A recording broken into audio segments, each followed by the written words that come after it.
Okay, started recording. So I don't want my script to fail. That's why I use try catch. Try catch is to handle exception. So if driver.get fails, this command fails, what happens? The script will terminate right there. But the moment you use try catch, what happens is if the driver.get command, for some reason that command has failed, okay, it will enter into the catch block. But your script execution will not stop. It will continue.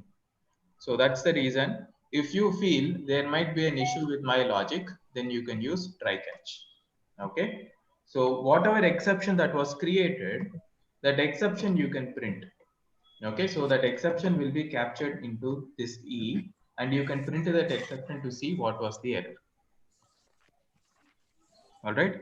So that's why we use try catch. I already showed you why we use try and finally, if you remember. Okay, so try and finally is different, try and catch is different. Try catch you will use when you feel there would be an exception and you want to print that exception to see what the exception was. Okay, try and finally you will use, that is irrespective of whether my try catch executes or not. That is my try catch code works or not, my finally should always execute. Here, your catch block will be executed only if your try block fails. It's more like if else. That's what I said. All right. So this login status.pass will actually give a green color to the step. If you look at the extent report, once it generates, if you look at the extent report, what it will do is it will give a green color wherever it is passing. So login.fail, it will of course give a red color. So that's the reason we have this status, login status.pass, login status.fail.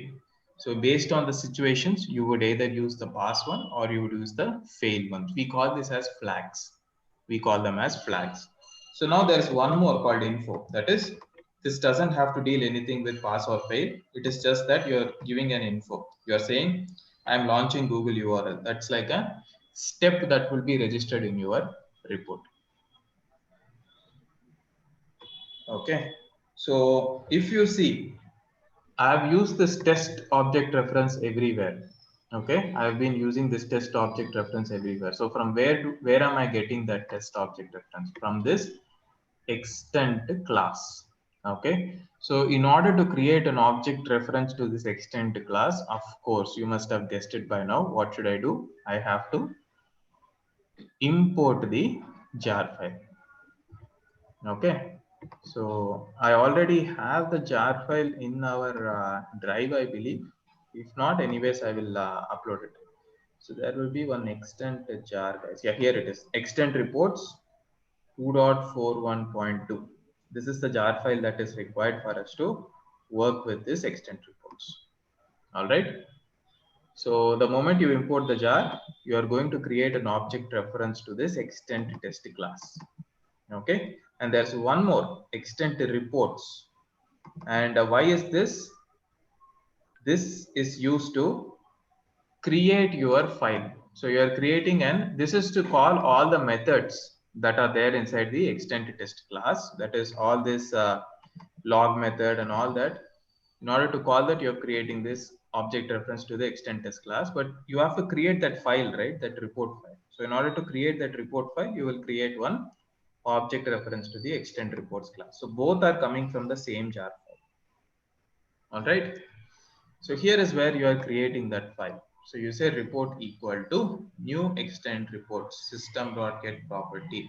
And when I say user.dir like this, system.get property, user.dir. If I say this, what happens is it will go to the current directory. Current directory will be nothing but this. So it will take your project folder as a current directory. Okay.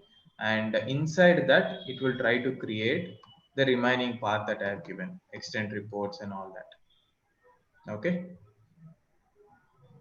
So let me open this workspace for you guys and I will show you how it would be generated.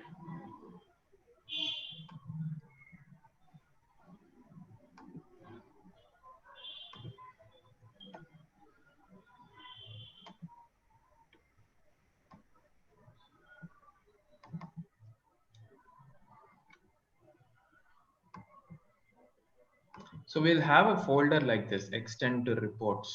Okay, so if I refresh this, basically.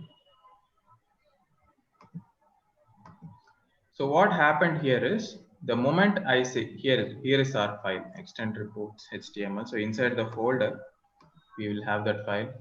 So extend reports.html. So you can view it over here itself directly, just like how you view your TestNG report. So this is how your extend report will look like. Anyways, we will execute the script and I will show you after that. But here is our beautiful pie chart. Not sure who's interested in this pie chart, but people like modernistic approach, right? So they're given this diagrammatical representation as well. But the most important part is the first tab, of course. So you can see the different steps that I've given, right? So first I've given login, launching Google URL. If you look at the script here, let me close everything else.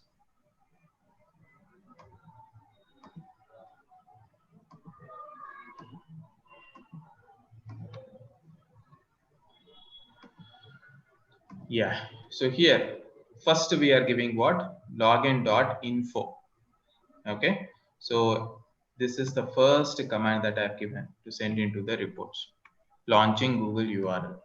So yes, so you can see the moment I said info, it will carry this I icon. All right, and what is the next one? If it successfully launches the URL, then I asked it to write this particular statement, URL launch successfully, and the flag I've set for that is pass. So you can see it uses this green check mark. So the next, what is the following step? So now we are done with the before test. We have entered into the test block. So I am getting that title. Okay, so the moment it opens the web page, so let's say we are opening google.com. So this is the title. Already when working with Selenium IDE, I showed you from where we are going to get the title and all that, right? So basically, window.document.title. So there you go. So you can see this will be nothing but our title. Okay, so whatever is written over here in the tab, that is nothing but our title. So when you say driver.getTitle, it will get that Google. And it is going to compare with, so this is going to be your actual value and you're comparing it with an expected value. So you are checking whether my title is really Google or not. If it is Google, then you are saying my test case has passed or my test step has passed, and you would say web page title verified successfully. If maybe it was not Google, if it was something else, it would have said my test case verification failed, and it would print the fail flag. And after that, I purposefully, instead of giving Q, I gave QA here so that I want my script to fail.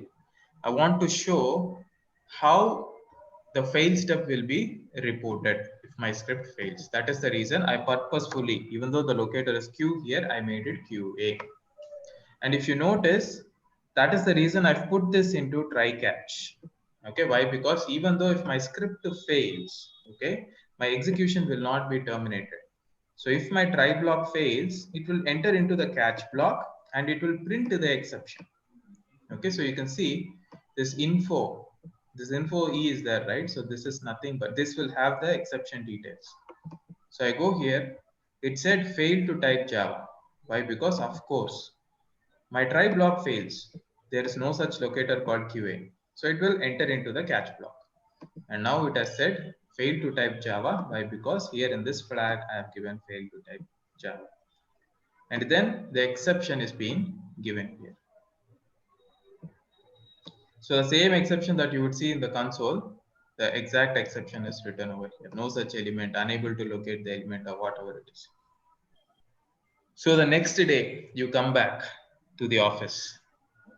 So all those exceptions will not be there on your Eclipse console, right? Why? Because if another script gets executed, the previous status or the results that are shown in the console will be overridden with the next script's execution. But here in this reports, even the execution will be captured this way. So you can next day come back and see why your particular step has failed. Is that clear, guys? That's it. After that, I'm just in the after test block, I'm just closing the browser. So again, for closing the browser, I just used a try catch. So if you see, I'm using this try catch often, and that's how it is going to be in your real time also. So, but this code will not be directly visible to you. As I said, this would be written in form of frameworks in the background. So when they are writing the code in the framework, so in the Orange HRM, if you see our utility, we have designed our utility, right? So here we have written commands like these, like driver.find element by.xpath.clear. I wrote something like this, but these also should be enclosed inside try and catch. Why? Because if your driver.find element for some reason fails, then that exception will be captured and we have to send that exception to the report. That's it. Because your find element, that is the locator, was wrong, your script execution should not stop. That is the reason everything that you write in reality will actually be placed inside try and catch blocks to handle the exception. That's called exception handling. This will be done at framework level. Okay, so you might see the code if you belong to the framework team, or you might not see it. Okay, so that's what they do at framework level. So we will give try catch blocks so that we will handle the exceptions. If the locator is not found, it will simply capture that exception, display it on the console, but it will not stop your execution. That's it. So finally it closes the browser. After that, just like your Excel. So when you're doing write Excel, there are two things that we do. That is save the file and close it. That's exactly what I'm doing here. I'm saying end test. That means I'm saying, okay, I'm done with all my changes to the report, save it, and then report.flush. That means, okay, now close it. That's it. So if you don't give these two commands again, your report will be corrupted and you will not be able to view it. So make sure you end your test and you always flush it at the end. Clear, guys? Yeah. So if you see, there is not, I mean, logic wise, there is nothing. I just opened google.com in this. There's nothing much I did. All the other things were just the reporting commands that I've given. So instead of the regular system.out.println that we give, I've given the flags, that is test.log. That's it. So accordingly, if I feel it is just an information message, I said login status.info. If I felt it was a failure or success, so I gave the flags accordingly. I said pass or fail. So this is how you will design your reports in real time, or you will use reporting in real time. And this is how your reports will look. This is the reporting framework nowadays people are using, extend reports. Okay, it's a very good report. It has all the features that we need, and this is what will be sent across to your team in an email. Okay, so when you execute your script from Jenkins, automatically you can send this report to whoever your team members are via email. Okay, so now with that being said, once we are done with extend reports, now I'll move on to Jenkins.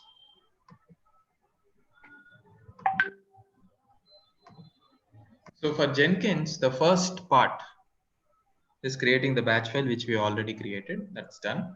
So the batch file is ready. So the next thing that we are going to learn is how I'm going to invoke my batch file from this Jenkins. So Jenkins has a war file, guys. So again, we will not be the one maintaining the Jenkins, okay, in real time, because I, of course, have to talk about what happens in real time. So in real time, you will never maintain the Jenkins server. That means whatever I'm doing right now, you will never do it. Okay, there will be a dedicated admin who would be maintaining the Jenkins server, or a DevOps. There would be a designation called DevOps. Okay, so what does the DevOps engineer do? He will take care of all the Jenkins related activities. He will make sure that your Jenkins build, pipeline, and everything is intact. Okay, so but in few organizations, maybe you don't have a DevOps. Okay, you might have to do these activities, but 90% of the times you will never do all this, which I'm showing you. So the first thing, let me open command prompt, and we are going to start the Jenkins server. This Jenkins server will be running 24/7 in any organization. Why? Because if the Jenkins server goes down, many activities that are related to development will also be affected. Okay, so Jenkins server will not only be responsible to your testing activity. If the server goes down, it will affect all the development environment as well. So that's the reason this Jenkins server will never go down, and it will always be up and running in your organizations. So in order to work with Jenkins, so first you have to start the Jenkins server. So that's what we are going to do right now. So first and foremost, you have to download this jenkins.var, okay, from the website, from the Jenkins website. I already did that. I placed that in the jars folder. You guys must be having that in the jars folder as well, I'm sure. So after that, how do I invoke this or start the server? So first go into the path where the var file is present. There you go. And after that, you have to give the command java space -jar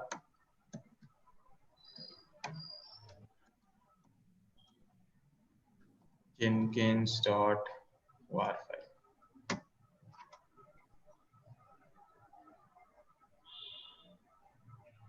So it will take some time for the server to kick off. So at the end, once the server has launched, we will get a message saying Jenkins server is up and running. So once we see that message, that means that we are good to work with the Jenkins.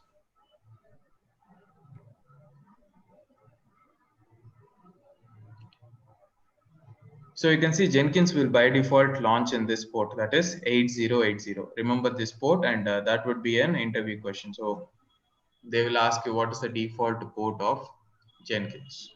Okay, 8080 is the default port in which Jenkins server will be created.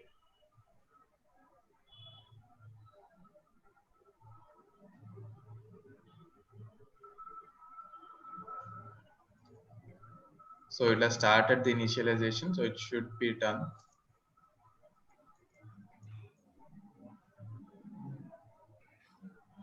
There you go. Okay.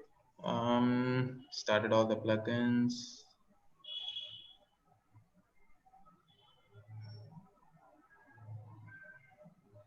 Yes. Jenkins is fully up and running. That's it. The moment you see that, you can go ahead and start working with our Jenkins server. So if you're wondering where I open this Jenkins, you will open it in your browser. Okay. So localhost :8080. So that's the reason I asked you to make a note of the port in which Jenkins is starting. 8080 is the default port. So you will say localhost :8080. Now, if the server is not up and running, you will not be able to view this page that I'm showing it to you. Okay, only if the server is running in the backdrop. You should not close the command prompt. Okay, the command prompt should always be running. That is our Jenkins server. So don't close the command prompt. Once you see the message Jenkins server is up and running, you can go ahead and open that Jenkins URL in your browser. Now, this is not the first page that you guys will be seeing when you launch Jenkins for the first time. When you launch it for the first time, it will ask you to create the credentials. I already did that, so it is showing my credentials over here. So I'll go ahead and click on login. The moment I click on login, now it will show us the Jenkins dashboard.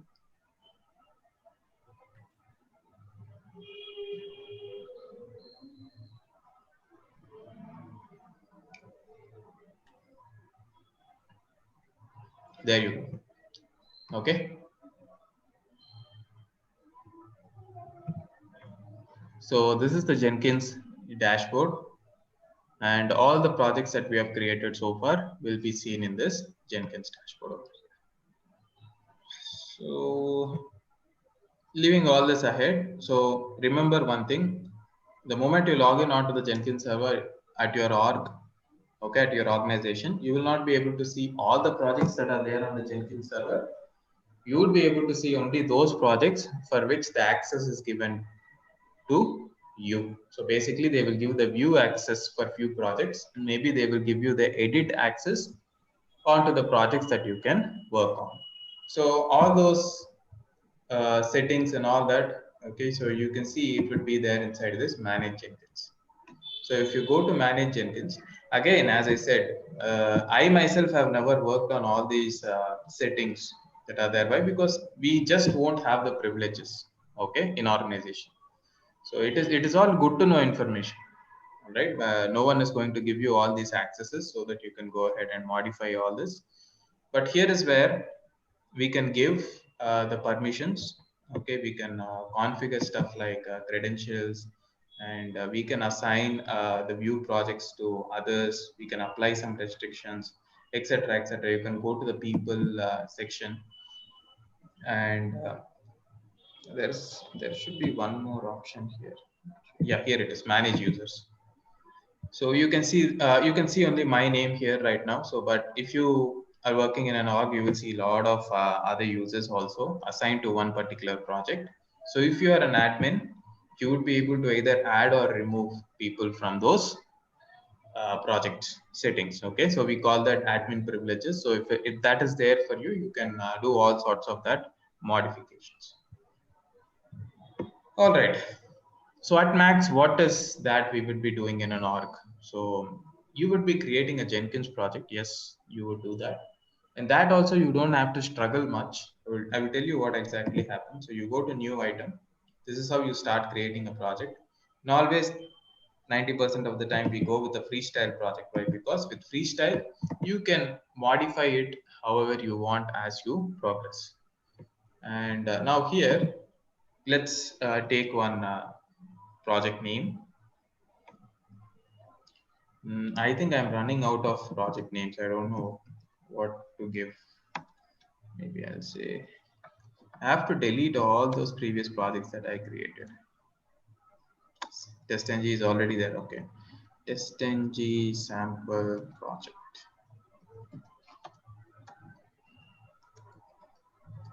All right. So we are creating one project called TestNG sample project, and I click on OK. And now it takes us to the configuration, that is the settings page of the project. And there you go. You can see there are these important tabs that are there over here. So these 5 tabs that you're able to see are very important. So the one is general, it's not that important, but the other ones, everything carry a meaning to it. So let's see one by one what they are. So the first general one, you're just giving the project name here. If you want to describe your project, you can do that over here. Nothing extensive apart from that. Scroll down, and then now we are in the second tab, that is the source code management. So what's source code management? That is when you're working in an organization, of course, you will not be placing your script in your local machine like how you do right now. So if you're creating the scripts and you're keeping it in your hard disk, then what's the point? The others should also be able to view your code, so that if your team members want to access your code, or if they want to reuse your code, they must be able to do it. So in order to do that, they must be able to access your code first, right? So when a team is working together, everyone should be aware of what the other person is doing. So that's the reason we maintain a concept called centralized repository. So at the end of every day, what you do is whatever you have worked on, you will send that code onto that repository. Repository, now what is that repository? Repository is again nothing but a hard disk. Imagine that as a hard disk. Okay, your external hard disk. You must be having one external hard disk, right? You will plug it into your local machine. You will copy all your files, movies, MP3 files, whatever it is, onto that hard disk, your photos. So just like that, there would be one common external hard disk. Imagine. So whatever you are writing, whatever code you are writing, at the end of the day, you're sending that onto the centralized repo. By doing that, what happens? Others will also have access to your code, and especially you are creating a backup. Okay, so if something goes wrong to your local machine, your code is gone. But now that you have uploaded your code onto the centralized repo. Even if something goes wrong to your laptop gets corrupted, you lost all your files on your hard disk, but still you will have your code safe and secure in the version controlling tools, or nothing but your source code management, or also called as centralized repository. So the most famous centralized repository used right now is Git. Okay, Git is the most famous version controlling tool that people are using right now. Before Git, there was SVN. So this SVN was famous before Git came into picture, but now Git is the only one that people are using mostly everywhere. You might have heard it as GitHub as well. Okay, so since your organization will be using that Git repo, so you would give that Git repository URL here. So you're basically telling from where it has to fetch the code. Right now, since we are not working with the repository, I will just place it as none for now. Next, I'm going to go to build triggers. So here is where the important concept comes into picture, that is build periodically, that is scheduling. Okay, if I check this, you can see it is asking for me to apply the schedules. So no schedule, so it will never run. But if you want to apply scheduling, just click on this question mark and it will give you the format, okay, in which you can apply the schedule. So based on seconds, minutes, or hours, or whatever it is that you want to apply scheduling, go ahead, give a read on this, and you can apply the scheduling accordingly. You have to follow this format. By just reading the description, you will be able to understand it. Right now, even I'm not going to apply any scheduling, so I'm just going to skip it. Next part is build environment.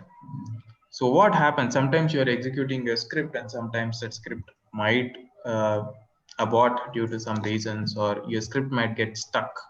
It is not progressing forward. So then what should I do? My script is stuck. It is not going forward. It's frozen. Then you can abort the build.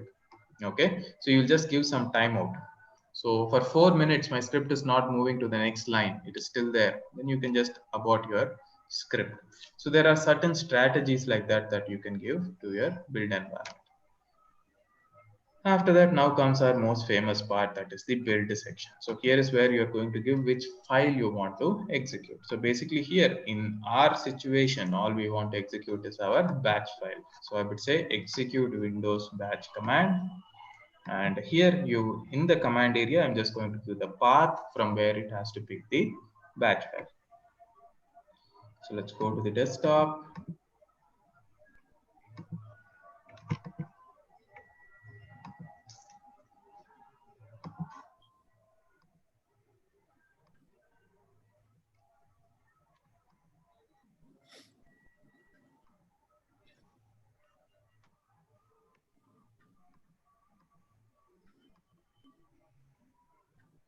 And I'm going to pick this batch file, its name, and I'm going to give it here. That's it. And then there is one more post build actions. That is, I told you that you can send the report that is being, if you have an extent report is being generated, for example, that report you can append to the email that you're sending to your colleagues or your teammates. So here you are going to say publish a JUnit test report, or after installing a plugin, you will get one more option like publish HTML test report.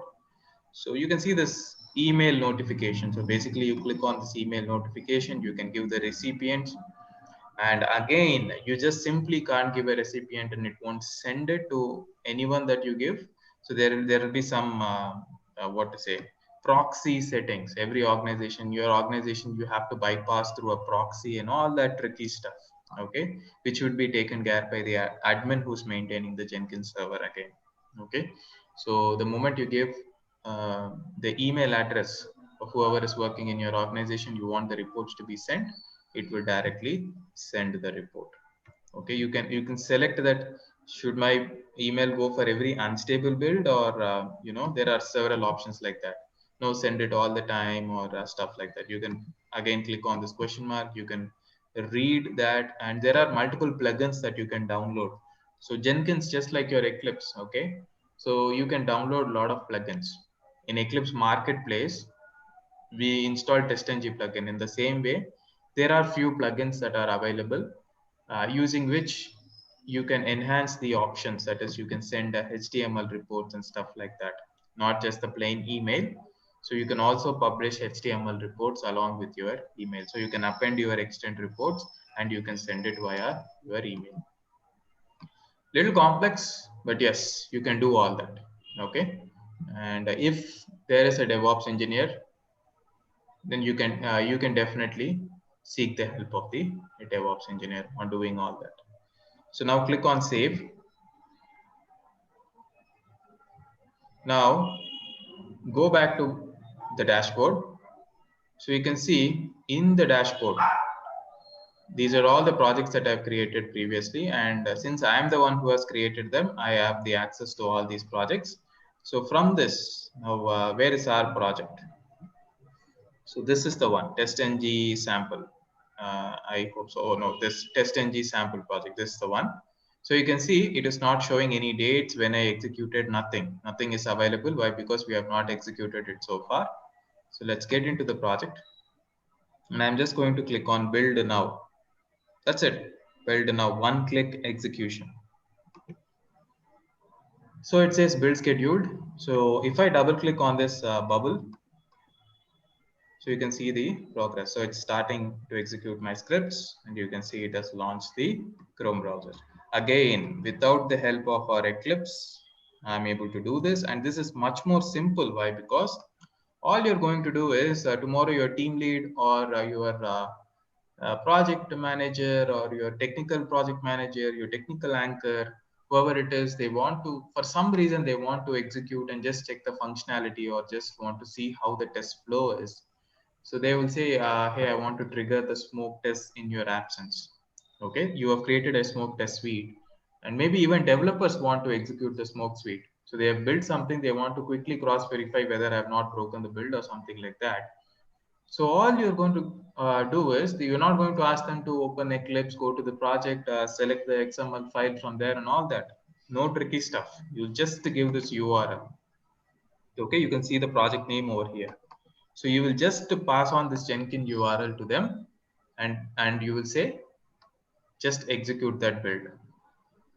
That's it. So they will open the Jenkins project URL. And of course, since they are your TPMs or developers, whoever it is, if they have the access to your project, then of course they will be able to view this Jenkins dashboard. And all they have to do is click on the build now, and they can sit and watch the scripts being executed, just like how it happened right now.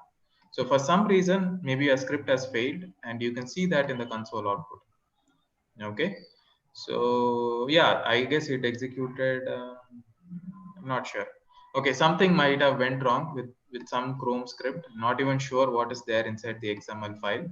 Okay, but just like how it shows you in your Eclipse console, the detailed description of the failure and everything you can see here, that would be mentioned. And again, the reports will anyways be generated in the background. So the TestNG reports or the extent reports, whatever it is, those will be generated in the background. You can go back to them and you can visit that as well. All right. Is that clear? So if I go back to my Jenkins dashboard, so you can see here, there are different symbols here. What is the meaning of that symbols is if it is bright, it's a sunny day, then it says that no recent builds have failed. Basically, every build that I executed has succeeded. If I have it slightly cloudy, then the build stability, that is, I executed it twice, but one of my build has failed. So if you get a thunderstorm like this, it says my build has never failed in the recent times. So it has a pictorial representation of saying things in Jenkins. Okay, that's how it goes. There's one more good news. Now that I showed you all the settings and I also told you that directly that it is little complex in us understanding all these settings and all that. The good thing is even the Jenkins developers have thought of such difficulty. So what they did is they made our lives much more easier. That is, once you join any org, there will already definitely be at least one Jenkins project that might have been created by your fellow test engineer or whoever it is. Okay. So all you have to do is you can use this copy from option. the most famous option when we are creating Jenkins jobs. It will save a lot of time. Trust me. So what you're going to do is you're going to go to a project, a test project, which is being created by someone, your teammate or someone in the past. Okay. So let's say this is a project that was created by someone. So I'll copy this. And now that I'm creating my project, I will say my new, and I'm going to go to this area and I'll say copy from, hey, copy all the settings from this bad new project. So I click on OK.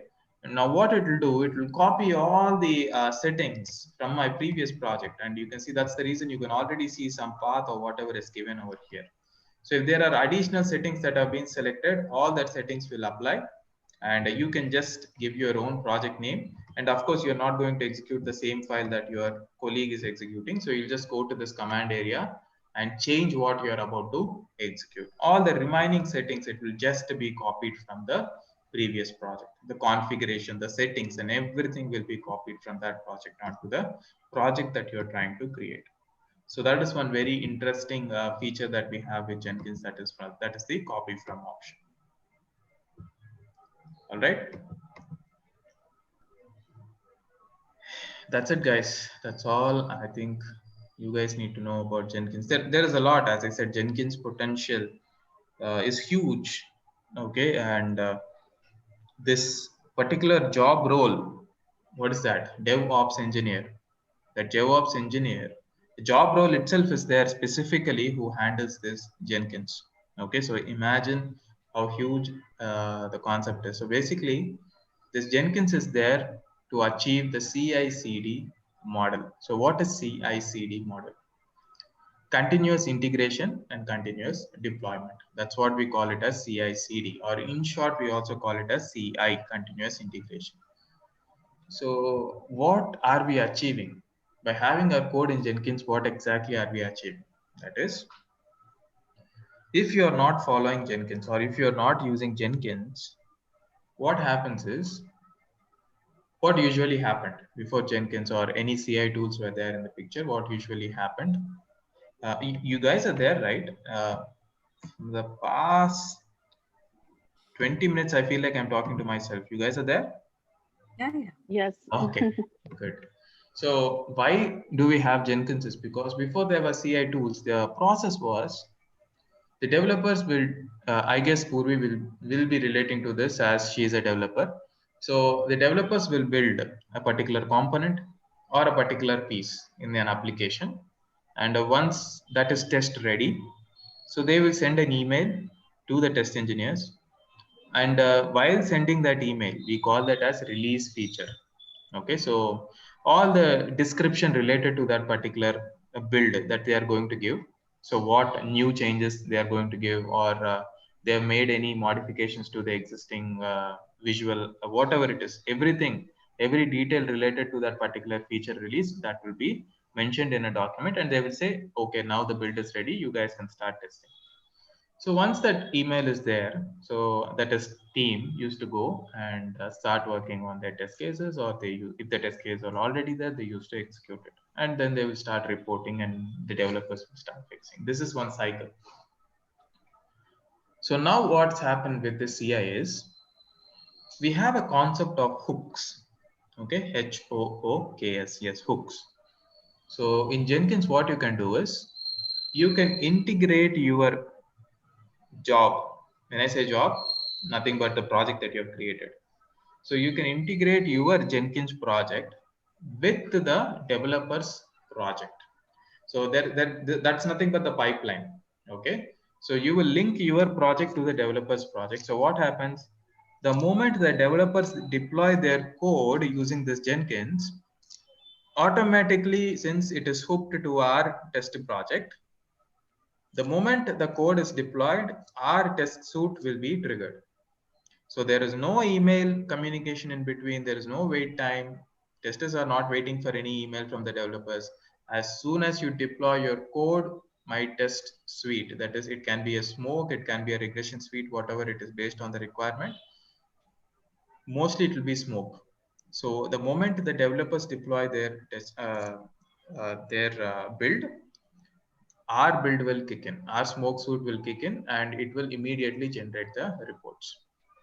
What is the advantage of this? The advantage of this is that smoke itself will decide whether the build is worthy to test it further or not. All right. So if smoke itself fails, then that means that it is not a proper build that has been deployed. Okay. Smoke has very critical scenarios. 7 to 8 critical scenarios at max will be there in a smoke test suite. So if those 8 test strips itself are failing, then that build is not valid at all. Okay. So developers can quickly go back and they can check what went wrong and they can deploy a new build to the test engineers. So here a lot of time is being saved. So imagine if this process is not there, first the developers will give us some build. We will go through all the release notes. We will read everything. We will take 1 day for that, of course. And the next day testers will start testing it. And after testing it, they will see that, okay, my 7th or 8th test case somewhere it is failing. So I have to report it now. So now the testers will report it. So 3rd or the 4th day, the developers will get to know that, okay, the build is not stable, there are few issues with the build. So the 5th day they will start creating on deploying a new build. So almost 5 days, nearly 1 week is being wasted unnecessarily by this process of emails, follow-ups, you testing the build after reading the release notes and all that. So all this can be eliminated by automating this process. That's nothing but this continuous integration. There is no fuss of developers sending us a release notes or saying that the build is deployed, all that. The moment they deploy it, we execute it. That's it. Clear? Yeah. All right, guys. So with that, I guess we are on time. Okay.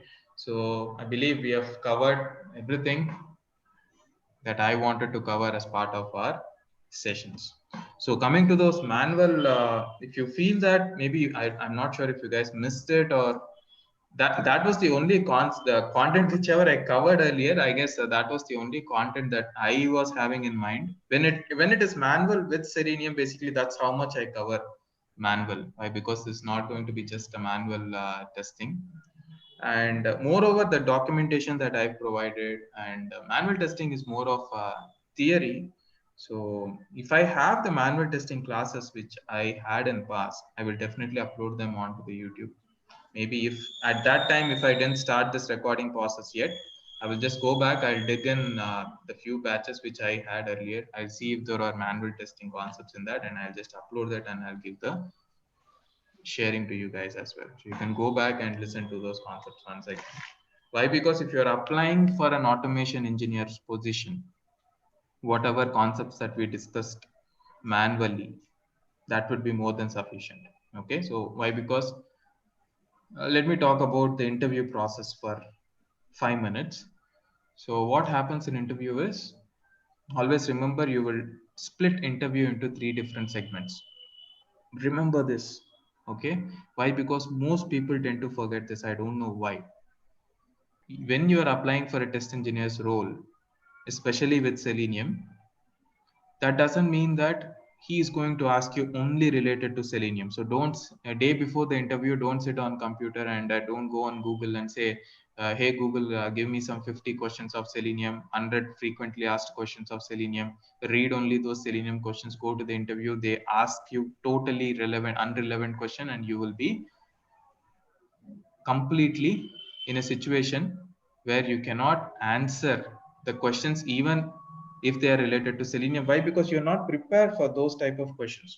They'll ask you suddenly something off topic. You're prepared only related to Selenium and they're asking you something else. So that preparation is not there for you. So that's why what I say is interview, especially for any automation test engineer. It might not be Selenium, it might be other tools. The same thing will happen. That is, if you are applying for Selenium roles, you see Selenium in the job description. The interview will be into 3 parts. One is manual testing questions. The other one is Java questions. And the final one is Selenium questions. So if you ask me to split that into percentages, 20% weightage will be given to your manual testing. 20%. Okay. And 50%. Sometimes it will vary from 50 to 40. It will be given to your Java. That is highest percentage of your interview weightage will be given to your Java fundamentals. And after that, whatever is remaining, the 30 or 20% again will be given to your Selenium. So most of you won't agree with me. Okay, many of my students also didn't agree, but once they experienced it, they'll understand. Okay, so since you are applying for Selenium, don't think that 60% will be Selenium and the remaining will be either my Java or manual. No, Java fundamentals will always play the upper hand. Okay, why? Because as I said, if you are very good with Java fundamentals, there is nothing much for you to learn in Selenium. All right, except for a few commands that you have to memorize, there is nothing groundbreaking that you are learning when it comes to the Selenium tool. All right, so with that being said, whenever you're preparing for interviews, make sure that first you brush yourself up a lot with the Java fundamentals. Go through them once, thrice, until you feel confident that every Java fundamental that we discussed in our class, if asked by someone, you must be able to answer them. Okay. So once you have that confidence, only then move to the other segment. Like it can be your manual testing or your Selenium questions. Okay. So this is how you have to focus whenever you're preparing for an interview. So make a note of it. All right. And manual testing would basically, now that since definitely they are hiring you as an automation test engineer, that's for sure. So, but still manual testing plays a significant role. That is, as I said, if you are being hired as a full stack test engineer, you need to know how to understand the functionality and how to draft a test case document, and why we need a test case document in the first place.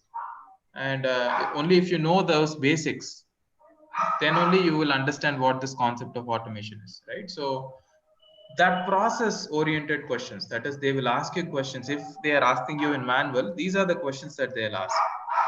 They'll not ask you the definition of some black box testing or what is white box testing.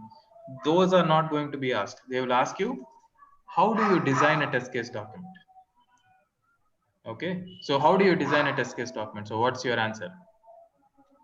Where do we start? What is our starting point for designing test case document? Go through the requirements. Go through the requirements, and what is the technical term for going through the requirements? In what form do we get the requirements? The BRD, either the Perfect. BRD or Okay, the business requirement document or the FSD, functional specification document. So these are the questions, guys. This is what they are interested in. That's it. They just want to know whether that tomorrow, if you join an organization, will you able to be in a position where you understand the procedure? That is, first, when an application is given to you, with where you have to start. First, you have to start from understanding the functionality. So how the functionalities will be given to you in the form of these documentations. If the documentations are not there, then whom should I approach? I will approach a business analyst. At worst case, if my company doesn't have a business analyst, I will ask the developers. Why? Because if developers are developing something, they are developing it based on some functionality. So who gave them that functionality?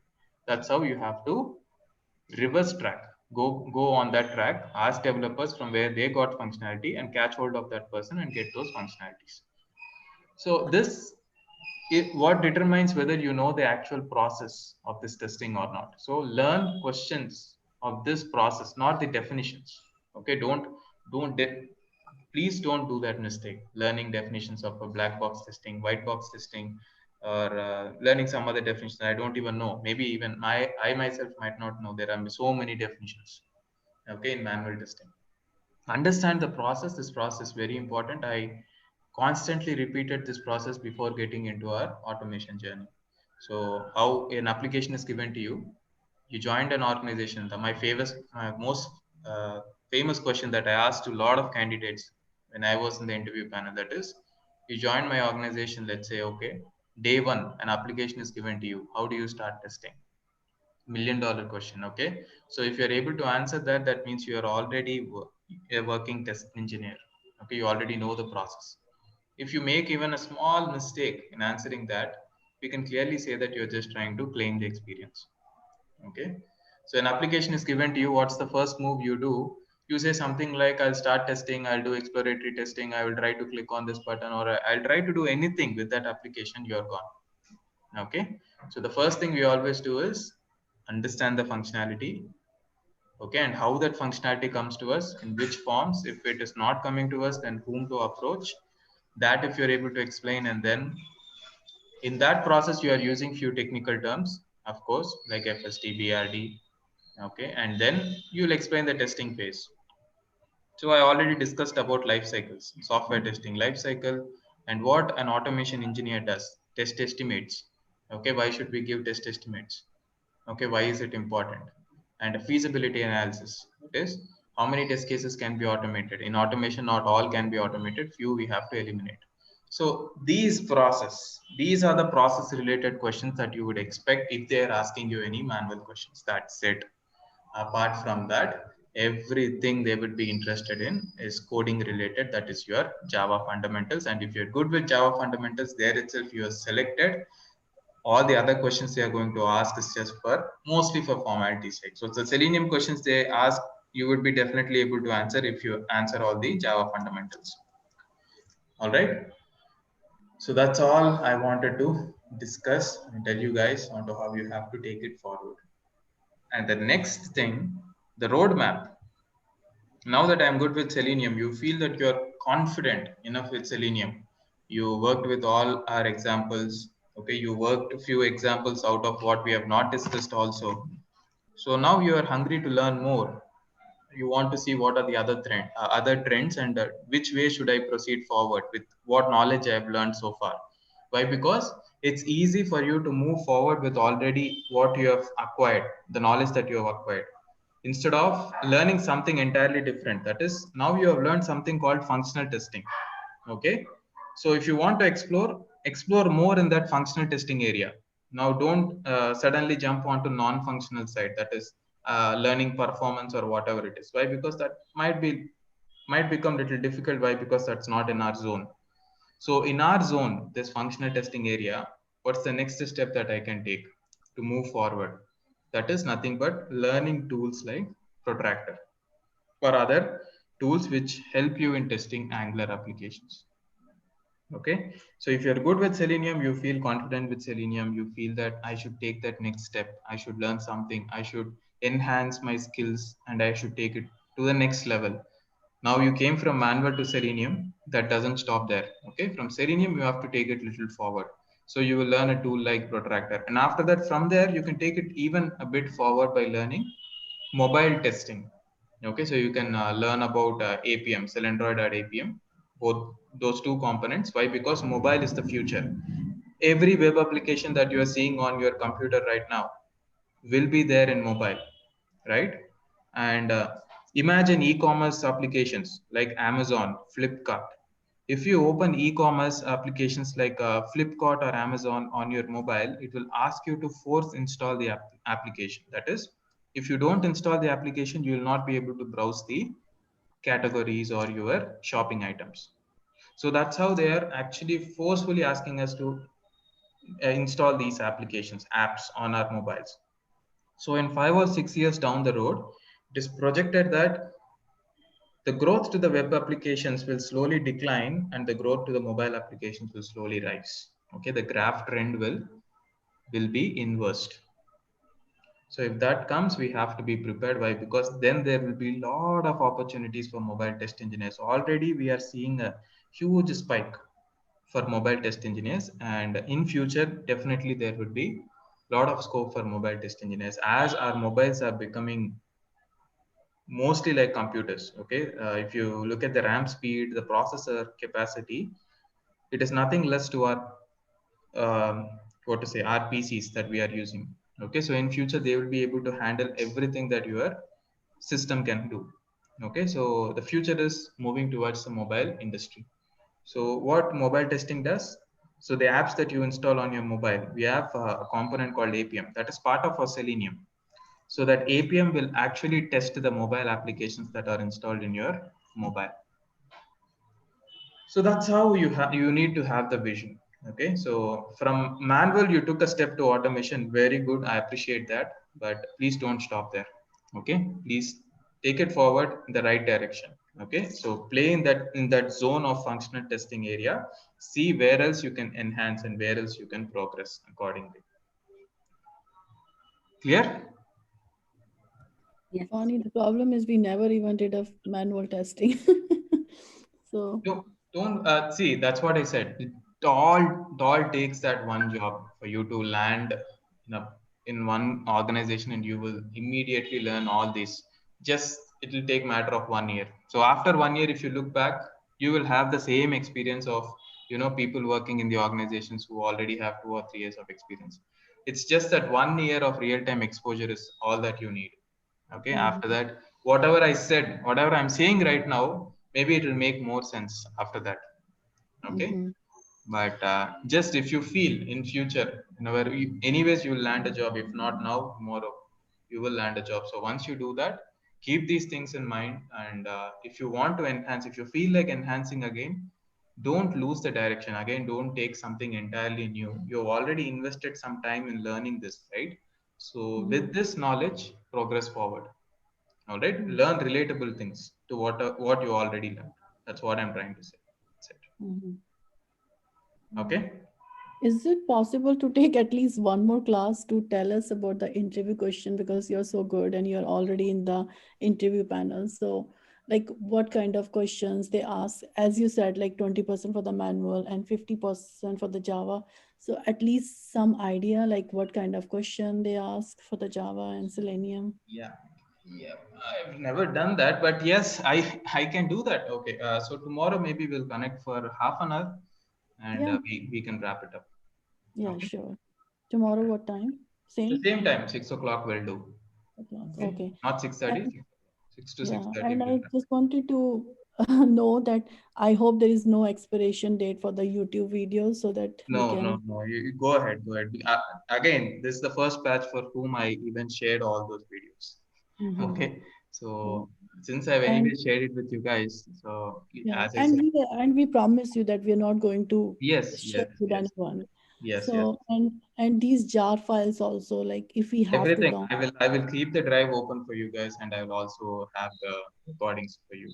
Okay, Okay, don't worry. thank you. Yeah, Okay then. sure, See you sure. All tomorrow. right. Thank you. Okay, thanks, Bhubi. Thank Yeah. you. Thank you for. Thank you. Yeah, I'll see you tomorrow. Yeah. Thank you.